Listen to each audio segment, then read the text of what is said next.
Hello. हाँ बोलिए। बोलूं क्या मैं? आवाज आ रही है? हाँ पढ़िए। यहाँ जो एक सात सेकंड तत्वों एक की सेकंड। श्रद्धा। ऊपर से ही पढ़ो। एक सेकंड।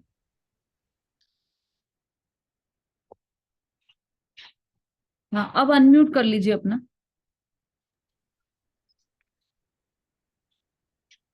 पॉइंट दीदी, नंबर पढ़ो। टू से पढ़िए। टू। ठीक है। तत्वार सूत्र में तत्वार श्रद्धानम सम्यक दर्शनम कहा है। वह निश्चय सम्यक दर्शन है। देखो, मोक्ष मार्ग प्रकाशक 9 पृष्ठ तथा 477 तथा पुरुषार्थ सिद्धि उपाय गाथा नंबर 22 में भी यह वर्णन आया है। यहाँ जो 7 तत्वों की श्रद्धा कही है वह भेद रूप है, राग सहित है, इसलिए यह व्यवहार सम्यक दर्शन है। निश्चय मोक्ष मार्ग में कैसा निमित्त होता है वह बतलाने के लिए यहाँ तीसरी गाथा कही है, किंतु उसका ऐसा अर्थ नहीं है कि निश्चय सम्यक के बिना व्यवहार सम्यक हो सकता है। हाँ बहुत अच्छा। ये जो अ लिखा है ना वो अध्याय है, अध्याय 9 पृष्ठ चार सौ मोक्ष मार्ग सतहत्तर अध्याय 96वें अध्याय में। ठीक है। वो नहीं भी पढ़े तो भी चलता है। चलिए देखिए। भावार्थ। निश्चय सम्यक दर्शन के साथ व्यवहार सम्यक दर्शन कैसे होता है, क्या कैसा होता है, उसका वर्णन यहाँ पर है। ये जो व्यवहार सम्यक दर्शन की चर्चा है, अभी यहाँ पर जो प्रारंभ हुई है व्यवहार सम्यक दर्शन की, उसके पहले निश्चय सम्यक दर्शन की चर्चा की थी। तो उससे ऐसा अर्थ नहीं लगाना कि जो जो मोक्ष मार्ग है, तो निश्चय सम्यक दर्शन मतलब निश्चय मोक्ष मार्ग तो इस प्रकार का है जो कि 3 लाइन में बताया है। निश्चय सम्यक दर्शन, निश्चय सम्यक ज्ञान और सम्यक निश्चय सम्यक चारित्र। ये तो हो गया निश्चय रत्नत्रय रूप मोक्ष मार्ग। अब व्यवहार मोक्ष मार्ग कह रहे हैं तो ये कोई दो मोक्ष मार्ग नहीं है। सबसे पहले तो ये समझना पड़ेगा, ये दो अलग अलग मोक्ष मार्ग नहीं है। तो फिर व्यवहार वास्तव में तो निश्चय सम्यक निश्चय रत्नत्रय ही मोक्ष मार्ग है। तो फिर व्यवहार मोक्ष मार्ग कहा क्यों गया जब ये है ही नहीं मोक्ष मार्ग? तो फिर इसे मोक्ष मार्ग क्यों कहा गया? कि इसलिए कहा गया कि निश्चय सम्यक दर्शन के साथ या निश्चय रत्नत्रय के साथ व्यवहार रत्नत्रय कैसा होता है, साथ साथ चलता है ना व्यवहार रत्नत्रय। निश्चय रत्नत्रय के साथ साथ व्यवहार रत्नत्रय चलता है। तो वह कैसा होता है व्यवहार रत्नत्रय, उसका ज्ञान कराने के लिए इसका वर्णन यहां पर किया गया है। जिसे निश्चय सम्यक दर्शन न हो उसे व्यवहार सम्यक दर्शन भी नहीं हो सकता, है ना। जिसको अंदर आत्मा की रुचि प्रतीति श्रद्धा नहीं हुई, पर द्रव्यों से भिन्न आत्मा में हूं ऐसी प्रतीति जिसे नहीं हुई, उसे बाहर में 7 तत्वों की श्रद्धा भी नहीं होगी। उसे बाहर में देव शास्त्र गुरु की भी सच्ची श्रद्धा नहीं होगी। उसे स्वद्रव्य और परद्रव्य का भिन्नता भी भाषित नहीं होगी, क्योंकि जो ये व्यवहार सम्यक दर्शन है वह निश्चय सम्यक दर्शन पूर्वक ही होता है। जो 4 पॉइंट्स लिखवाए थे पहले, इन 4 पॉइंट्स में अविनाभावी संबंध होता है। उसमें जो 3 पॉइंट्स हैं वो तो तीनों व्यवहार सम्यक दर्शन है, और जो एक पॉइंट है अपनी आत्मा की श्रद्धा करना, केवल वही एक निश्चय सम्यक दर्शन है। तो जब निश्चय सम्यक दर्शन होगा तब ये तीनों बाहर में अपने आप प्रकट होंगे। जिसको अपनी आत्मा की श्रद्धा होगी तो उसे बाहर में भी सच्चे देवशास्त्र गुरु की श्रद्धा होगी ही होगी। जिसे अपनी आत्मा की रुचि होगी उसे बाहर में 7 तत्वों की भी रुचि होगी, यथार्थ ज्ञान होगा 7 तत्वों का। और जिसे आत्मा की ही रुचि नहीं है तो उसे 7 तत्वों का ज्ञान भी यथावत नहीं होगा, उसमें भी वो गड़बड़ करेगा। जब आत्मा का ज्ञान सच्चा नहीं है तो 7 तत्वों का भी ज्ञान गड़बड़ हो जाएगा, है ना। अपन ने केरी और नींबू के उदाहरण से भी समझा था इस बात को, एक बार पहले भी उदाहरण दिया था कि जैसे किसी को नींबू लाने भेजा और उससे कहा कि नींबू कैसा होता है, तो नींबू ऐसा होता है हरा हरा, उसमें हल्का पीलापन रहता है, ऐसा नींबू लेके आना। तो फिर क्या क्या हुआ, उसने वो केरी उठा के ले आया, क्योंकि वो भी हल्की लाइट ग्रीन कलर की, उसमें येलोइश हो रहा है। तो उसने बोला यही नींबू होगा। तो क्यों हुआ ऐसा? क्योंकि उसे नींबू का ज्ञान नहीं है तो उसे केरी का भी ज्ञान नहीं है। है ना, और वो मौसमी भी ला सकता है। तो उसे एक चीज का ज्ञान नहीं है तो बाकी की चीजों का भी ज्ञान नहीं है, और उसे बाकी की चीजों का ज्ञान नहीं है इसका मतलब कि उसे नींबू का ज्ञान नहीं है ना। कोई गया बाजार में तो वो घूम कर वापस आ गया, क्यों? क्योंकि वहां हरी पीली जैसी बहुत सारी चीजें थी, तो मुझे समझ में ही नहीं आया कि नींबू कौन सा है, मुझे क्या लेकर जाना है। तो उसे एक वस्तु का ज्ञान नहीं है तो उसे बाकी की चीजों का भी ज्ञान नहीं, है ना। ऐसे ही जीव का ज्ञान नहीं है जिसे, कि मैं आत्मा हूं, ऐसी प्रतीति नहीं है जिसे, तो उसे बाकी के सातों तत्वों का भी यथावत ज्ञान नहीं होगा, नियम से ज्ञान नहीं होगा।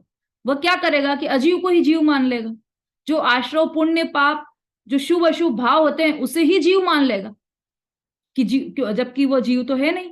जीव तो केवल एकमात्र ज्ञान स्वभावी ही जीव है, इसके अतिरिक्त सब अजीव हैं, कोई भी जीव नहीं है। तो उसे संवर और निर्जरा तत्व संबंधी भी भूल होगी, उसे मोक्ष तत्व संबंधी भी भूल होगी, सारी भूलें चलेगी। तो एक अपनी आत्मा के श्रद्धान ज्ञान के बिना जितना भी बाहर में व्यवहार करे या कहा जाए वह सब झूठा है, वह सब असत्यार्थ है, क्योंकि निश्चय सम्यक्त्व के बिना व्यवहार सम्यक दर्शन नहीं हो सकता। व्यवहार सम्यक दर्शन तब व्यवहार सम्यक दर्शन कहलाएगा जब उसे निश्चय सम्यक दर्शन प्रकट हो गया हो। यही बात यहां पर कह रहे हैं, निश्चय श्रद्धा सहित 7 तत्वों की विकल्प राग सहित श्रद्धा को व्यवहार सम्यक दर्शन कहा जाता है। विकल्प राग सहित, ये शब्द क्यों लिया है यहां पर? क्योंकि जो 7 तत्वों की श्रद्धा होगी वह विकल्प सहित ही होगी, वह राग सहित ही होगी, है ना। कैसे? एकमात्र आत्मा की जो श्रद्धा है वही विकल्प रहित होगी, वही राग रहित होगी। सच्चे देवशास्त्र गुरु की भी श्रद्धा होगी तो उसमें उन सच्चे देवशास्त्र गुरु के प्रति राग होगा कि अरे ये मेरे शांतिनाथ भगवान, अरे ये मेरे सिमंद्रनाथ भगवान, ऐसा उनके प्रति जो राग होगा तो वह राग है, इसलिए उसे व्यवहार सम्यक दर्शन कहा गया है। जहां पर वीतरागता है वह निश्चय सम्यक दर्शन, इसलिए यहां पर यह लिखा है कि विकल्प और राग सहित श्रद्धा है, विकल्प है राग, लेकिन इसको फिर भी उसको सम्यक दर्शन कह दिया गया, इसलिए वो व्यवहार सम्यक दर्शन है, इसलिए वो निश्चय सम्यक दर्शन नहीं है। निश्चय सम्यक दर्शन कैसा होगा कि जहां पर विकल्प भी नहीं होगा, जहां पर राग भी नहीं होगा, एकमात्र वीतराग भाव रहेगा, वही निश्चय सम्यक दर्शन होगा। तो फिर सम्यक तो इसको भी कह दिया कि कहा है, कहने के लिए वो सम्यक है, इसीलिए उसे व्यवहार सम्यक दर्शन कहा गया है। अगला पॉइंट देखिए, तत्वार्थ सूत्र में तत्वार्थ श्रद्धानम सम्यक दर्शनम कहा है, वह निश्चय सम्यक दर्शन। बोलो, यहीं पे विरोधी बातें हो गई है। अभी तो अपन कह रहे थे कि 7 तत्वों की श्रद्धा व्यवहार सम्यक दर्शन है, और तत्वार्थ सूत्र में तत्वार्थ श्रद्धानम सम्यक दर्शनम, है ना। कौन से नंबर का सूत्र है ये तत्वार्थ सूत्र का? ये किसी को ध्यान है तत्वार्थ सूत्र में ये कौन से नंबर का सूत्र है? रूबी जी? पहले अध्याय का दूसरा सूत्र दीदी। हाँ, पहला सूत्र क्या है? मोक्ष सम्यक दर्शन ज्ञान चारित्राणि मोक्ष मार्ग। हाँ, बिल्कुल सही। ये पहला और ये दूसरा ही सूत्र है, तत्वार्थ श्रद्धानम सम्यक दर्शनम। तो यहाँ पर तत्वों के श्रद्धान को निश्चय सम्यक दर्शन कहा गया है। अब ये विरोधी बातें कैसे हो गई?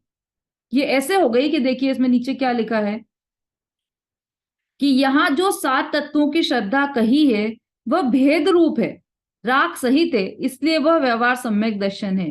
निश्चय मोक्ष मार्ग में कैसा निमित्त होता है यह बतलाने के लिए यहाँ तीसरी गाथा कही है, किंतु उसका ऐसा अर्थ नहीं है कि निश्चय सम्यक तो बिना व्यवहार सम्यक तो हो सकता है ना। जो तत्वार्थ श्रद्धानम सम्यक दर्शन कहा गया है वह किस अपेक्षा से कहा गया है, ये यहां पर बता रहे हैं कि वह निश्चय सम्यक दर्शन है, ऐसा जो बोला है। तो ये जो 7 तत्वों की श्रद्धा कही है वह भेद रूप है। भेद हो गया ना। देखो अपन ने जो निश्चय और व्यवहार की परिभाषा आपने कल लिखी थी उसमें क्या क्या लिखा था कि यथार्थ सो निश्चय, अयथार्थ सो व्यवहार, भूतार्थ सो निश्चय, अभूतार्थ सो व्यवहार। ऐसे ही लिखा था, अभेद सो निश्चय, भेद सो व्यवहार। तो भेद किए ना 7 तत्वों के, जीव, अजीव, आश्रव, बंध, संवर, निद्रा, मोक्ष, ये भेद का जो ज्ञान किया, यह सब व्यवहार हो गया। भेद सो व्यवहार, इसलिए यह व्यवहार है ना। निश्चय मोक्ष मार्ग में कैसा निमित्त होता है, यह बताने के लिए यहाँ तीसरी गाथा कही है। ऐसा निमित्त होता है साथ में। कैसा निमित्त? कि जब निश्चय सम्यक दर्शन प्रकट होगा, आत्मा की रुचि होगी, आत्मा की प्रतीति होगी, तब बाहर में उसे व्यवहार सम्यक तो भी होगा। कैसा व्यवहार सम्यक? कि 7 तत्वों की श्रद्धा यथार्थ होगी। व्यवहार मोक्ष मार्ग अयथार्थ है। अयथार्थ कह दिया, इसका मतलब ऐसा नहीं है कि बाहर में 7 तत्वों की श्रद्धा कैसी भी हो जाए या हो ही नहीं, ऐसा नहीं होगा। 7 तत्वों की यथार्थ श्रद्धा होगी ही होगी, जबकि वो मोक्ष मार्ग नहीं है। तब भी बाहर में ऐसा ही निमित्त होगा। अंदर में जो निश्चय सम्यक दर्शन प्रकट हुआ है, उसके साथ बाहर में यह प्रकट होगा ही होगा। किंतु उसका ऐसा अर्थ नहीं है कि निश्चय सम्यक तो बिना व्यवहार सम्यक तो हो सकता है। ऐसा अर्थ बिल्कुल मत लगाना। बिना निश्चय सम्यक के व्यवहार सम्यक तो होता ही नहीं। ठीक है, कठिन तो नहीं हो रहा है? सबको समझ में आ रहा है बराबर?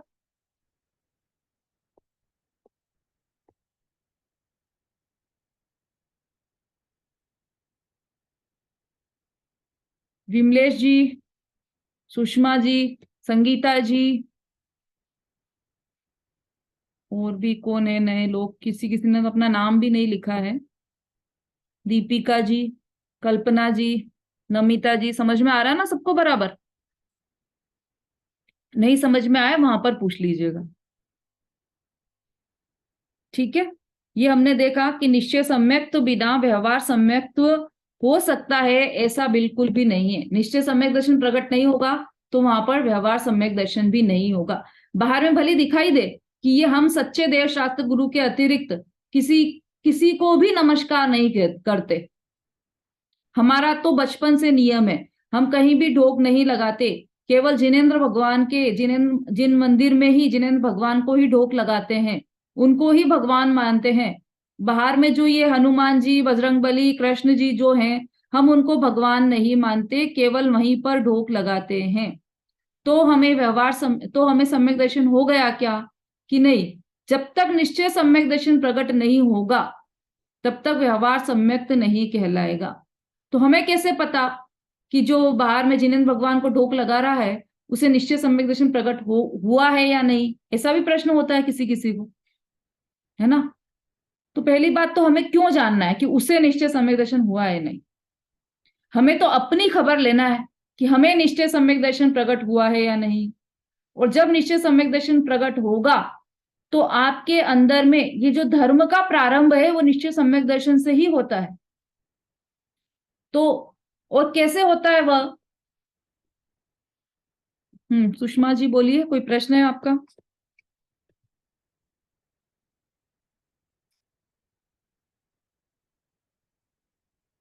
अनम्यूट करके बोलिए।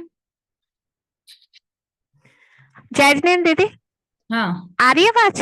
दीदी मेरे को हाँ ये पूछना है कि व्यवहार सम्यक दर्शन मतलब ये पूजा वगैरह जो अपन करते हैं ये सब व्यवहार सम्यक दर्शन में आता है? हाँ, अच्छा प्रश्न पूछा है। चर्चा इसी की चल रही है अभी अपनी, कि ये जो हम पूजा पाठ करते हैं ये सब व्यवहार सम्यक दर्शन है या नहीं। तो यही हम चर्चा कर रहे हैं यहाँ पर कि हमने पूजा पाठ की, है ना, खूब विधान रचाए, पंच कल्याणक करवा दिए, स्वाध्याय किया, प्रतिदिन प्रवचन में आए, हर क्लास अटेंड की, एक भी क्लास नहीं छोड़ी, तो क्या हमें व्यवहार सम्यक दर्शन हो गया? इसी का उत्तर दिया यहाँ पर पंडित दौलत राम जी ने कि जब तक निश्चय सम्यक दर्शन प्रकट नहीं होगा तब तक व्यवहार सम्यक दर्शन होगा ही नहीं। यदि निश्चय सम्यक दर्शन प्रकट हो गया तो यही सब क्रियाएं व्यवहार सम्यक दर्शन कहलाएंगी। मतलब ये क्रियाएं तो नहीं, लेकिन ये जो आपका 7 तत्वों के श्रद्धान, सच्चे देवशास्त्र गुरु के प्रति जो श्रद्धान है, आपका जो प्रतीति है, वह सब व्यवहार सम्यक्त्व कहलाएगी। तो ऐसा नहीं होगा कि हमने खूब पंच कल्याण करा लिए तो हमें तो सम्यक दर्शन प्रकट हो गया, ऐसा नहीं है। यदि निश्चय सम्यक दर्शन प्रकट हुआ है तो ही आपको व्यवहार सम्यक कहलाएगा। ठीक है, कुछ कुछ क्लियर हुआ? सुषमा जी कहाँ है? हैंड रेस कीजिए जरा, जिनका प्रश्न था।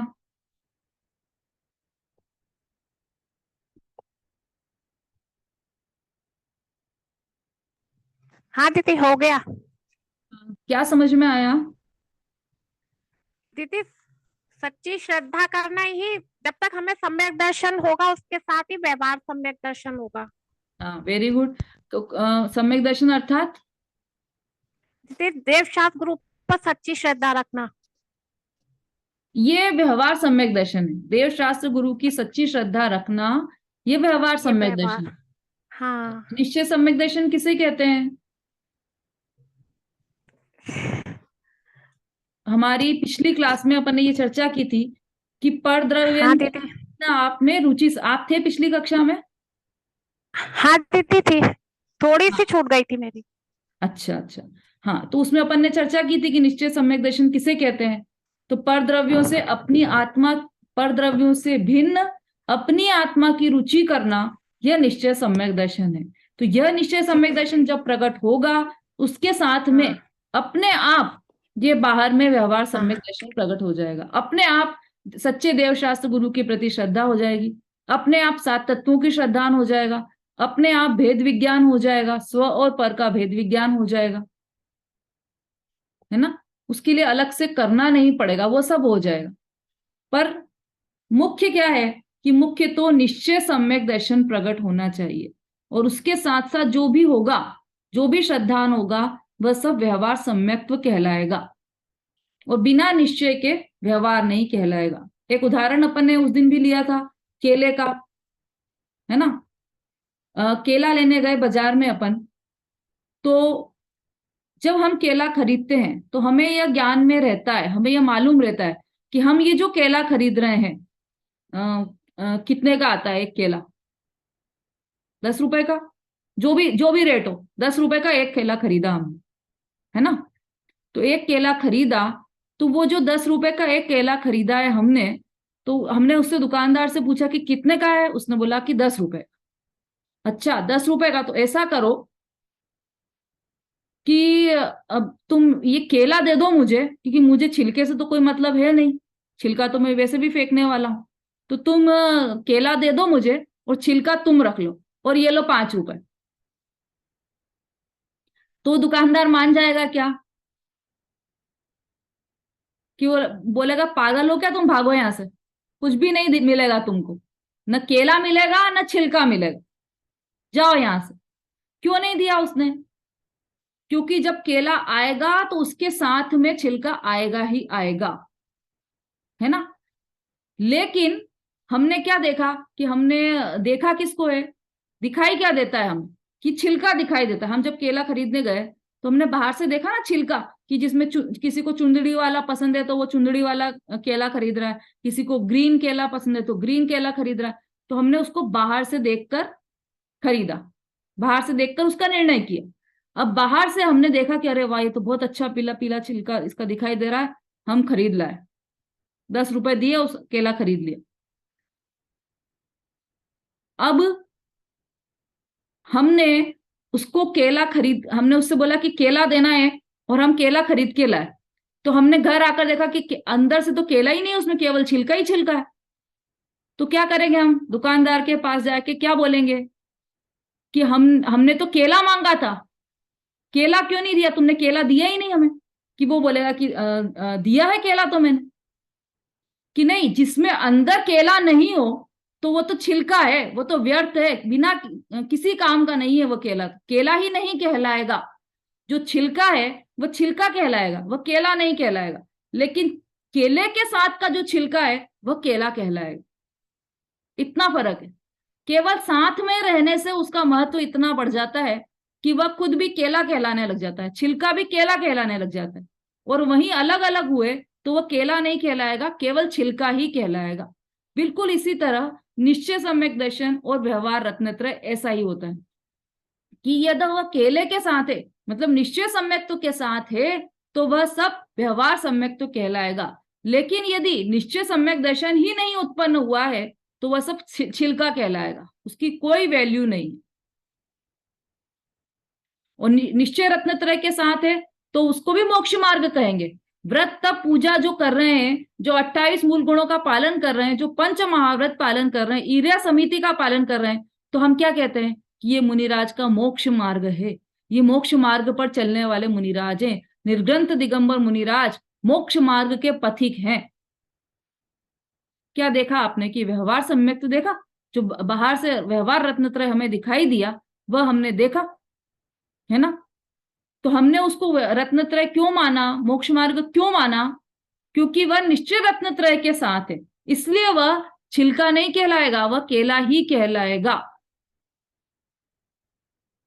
पर ऐसा भी हो जाता है कि अकेला छिलका भी हो तो उसे हम केला नहीं कहते, उसे क्या कहते हैं कि ये तो कचरा है, कचरे में फेंको, डस्टबिन में डालते हैं उसको हम, है ना। इतनी ही वैल्यू रहती है उसको कोई 1 रुपए में भी बेचे आपको कि नहीं केला नहीं है तो कोई बात नहीं, 10 रुपए मत दो, 1 रुपए में ले जाओ ये छिलका, तो आप खरीद लोगे क्या कि अरे 1 ही रुपए में दे रहा है, ये तो बहुत सस्ता है, खरीद लेंगे क्या हम?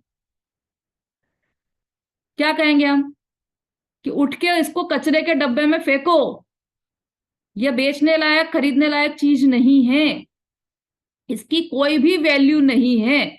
और वहीं यदि केले के साथ वो छिलका तो उसकी वैल्यू 10 रुपए हो जाएगी, इतनी बढ़ जाएगी। कहाँ 0 और कहाँ 10 रुपए, उसके 0 के आगे एकड़ा लग गया, 1 लग गया। कैसे लग गया 1, 0 के आगे 1? क्योंकि वह माल सहित है और यह माल निश्चय सम्यक दर्शन है, निश्चय रत्नत्रय है। बिना निश्चय रत्नत्रय के सारी क्रियाओं की वैल्यू 0 है ना। भागचंद जी के भजन में आता है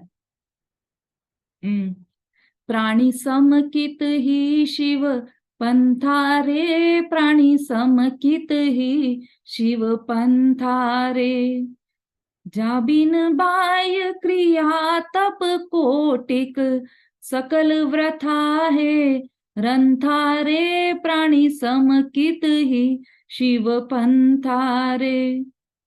जिसके बिना बाई की व्रत क्रिया तप कोटिक, करोड़ों क्रियाएं कर ले हम, जाबिन बाई क्रिया तप कोटिक, सकल व्रथा है रंथारे, सब व्यर्थ है। तो फिर क्या है? एकमात्र समकित ही शिव पंथ है, मतलब एकमात्र निश्चय सम्यक दर्शन ही शिव पंथ है। एक और भजन में आता ना, जैसे बिना एकड़े बिंदी, 1 के बिना 0 की कोई वैल्यू नहीं है, ऐसे ही निश्चय रत्नत्रय के बिना बाहर क्रियाओं की कोई भी वैल्यू नहीं है, उन सब का वैल्यू कितनी है? 0 है। बहुत अच्छी चर्चा इस तीसरी ढाल के अंतर्गत आने वाली है, क्योंकि हमारा जो अनादि से मिथ्यात्व चल रहा है, जो हमारी उल्टी मान्यताएं चल रही, जो अलग अलग हमने स्वरूप अपनी मनगढ़ंत कल्पनाओं से बना रखे हैं, उन सबका निराधार इस तीसरी ढाल में होने वाला है। बहुत इंटरेस्टिंग ढाल है और बहुत जानने योग्य ढाल है यह तीसरी ढाल। तो इसकी एक भी क्लास मिस मत कीजिए, नहीं तो आपको आगे का भी समझ में नहीं आएगा और आपका आनंद अधूरा रह जाएगा। पूरा आनंद लीजिए इस तीसरी ढाल का और इसका महत्व को पहचानिए, क्योंकि यह अभी की बात नहीं है, हमारी अनादि से जो भूल चली आ रही है ना, वह क्या है भूल और उस भूल का निराकरण कैसे हो, उसकी चर्चा इस तीसरी ढाल में आने वाली। बहुत हम इजीली मान लेते हैं कि जो जिसने व्रत तप करे हैं, जिसने तेला किया है, जिसने 10 दिन के उपास किए हैं, वह तो पूज्य है, उसकी तो अष्टद्रव्य से हम पूजा करने लग जाएं, उसके तो हम गाजे बाजे निकालने लग जाते हैं और उससे महान समझने लगते हैं।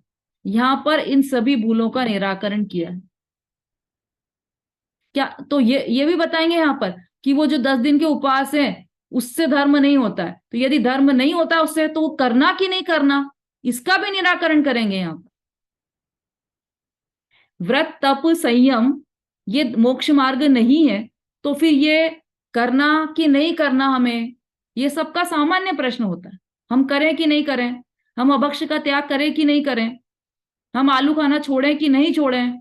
अभी तक तो हम खा रहे थे और हमसे किसी ने कहा कि ये तो अभक्ष है, तो हम तो छोड़ने वाले थे, और आपने कह दिया कि इसमें धर्म नहीं है, तो अब हम फंस गए बीच में कि अब हम आलू खाना छोड़ें या नहीं छोड़ें। अभी तक तो हम ये समझ रहे थे कि हम जैनी हैं तो रात्रि भोजन नहीं करना चाहिए, और हम कर रहे थे और अब छोड़ने वाले थे, और आपने कह दिया कि रात्रि भोजन छोड़ने से धर्म नहीं होगा, तो फिर हम क्यों छोड़ें। इन सब प्रश्नों का उत्तर इस तीसरी ढाल में आने वाला है। तो इस तीसरी ढाल को बिल्कुल मिस मत कीजिए। एक भी छंद, इसका एक एक छंद बहुत महत्वपूर्ण है, और इसमें हमारी अनादि की मिथ्या मान्यताओं पर कुठाराघात किया जाने वाला है। सभी इससे अपना आप इसको जैसे यहाँ पर सुना आपने क्लास में, उसके बाद आप बैठकर रिवीजन कीजिए कि आज क्या क्या चर्चा चली, है ना। नोट्स बना रहे होंगे आप सभी, नोट्स बना रहे हैं कि नहीं भाई? नोट्स यदि आप बना रहे हैं तो एक ग्रुप में भी डालिए, और आप सभी बनाइए नोट्स, कोई एक ग्रुप में डालिए। कौन डालेगा? रेखा जी, आज के नोट्स बनाए हैं क्या आपने? दीदी नहीं। किसने बनाए? हैंड रेस कीजिए। भाई नोट्स तो सबको ही बनाना है, क्योंकि आप रिवीजन किसमें से करेंगे नहीं तो। हाँ संगीता जी, आपने बनाए नोट्स?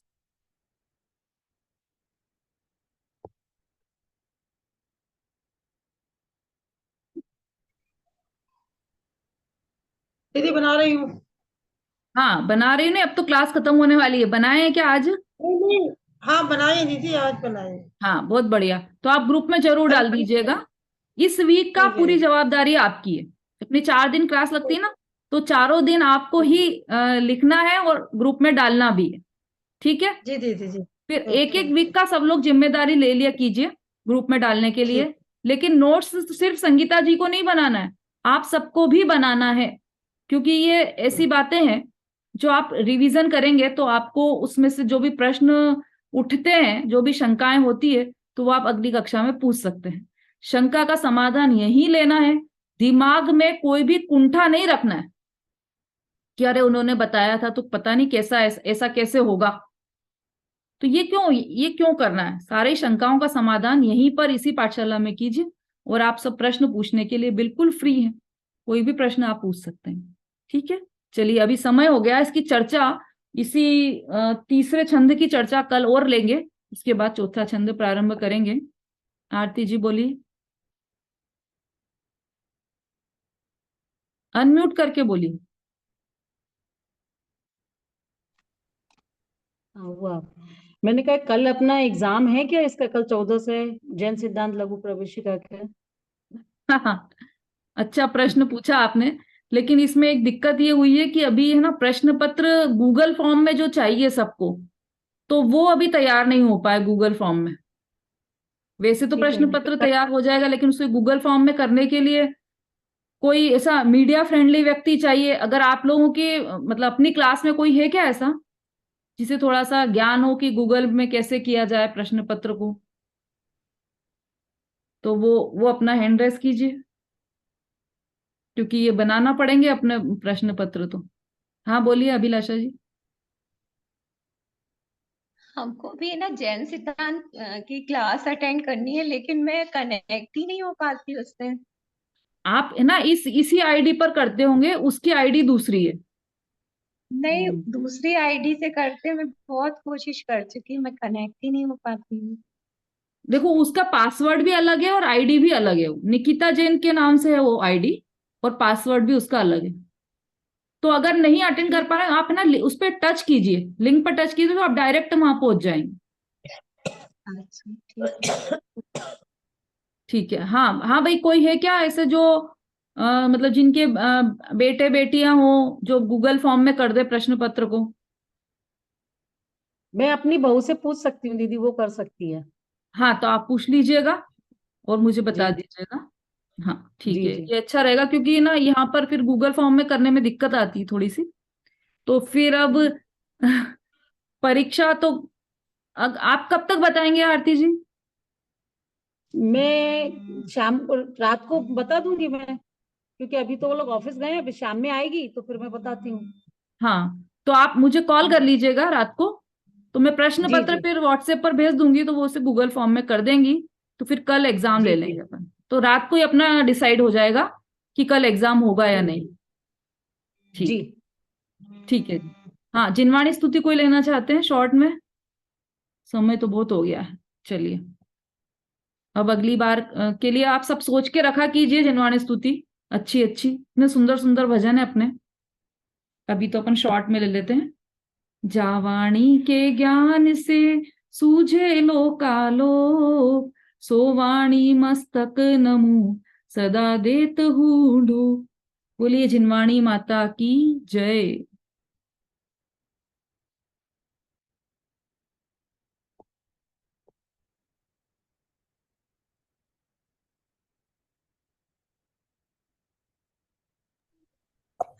हम लोगों ने पढ़ाई नहीं की है, तो क्या हम पेपर दे सकते हैं उसका, सिद्धांत प्रवेश का? हाँ, दे सकते हैं, पर आपने पढ़ाई नहीं की तो फिर मतलब क्या है कि जैन सिद्धांत, ओनली जैन सिद्धांत प्रवेशिका में से नहीं आ रहे हैं क्वेश्चन, उसमें अपन ने अपने अच्छा, क्वेश्चन जो जैन मिलाए हैं सिद्धांत उसको प्रवेश सरल का है। करने के लिए। पर उसकी पीडीएफ दी है उसमें ग्रुप में, उसमें से आप तैयारी कर सकते हैं, तो दे सकते हैं बिल्कुल, कोई दिक्कत नहीं। ठीक है, थैंक यू दीदी। इसी ग्रुप में आएगी ना?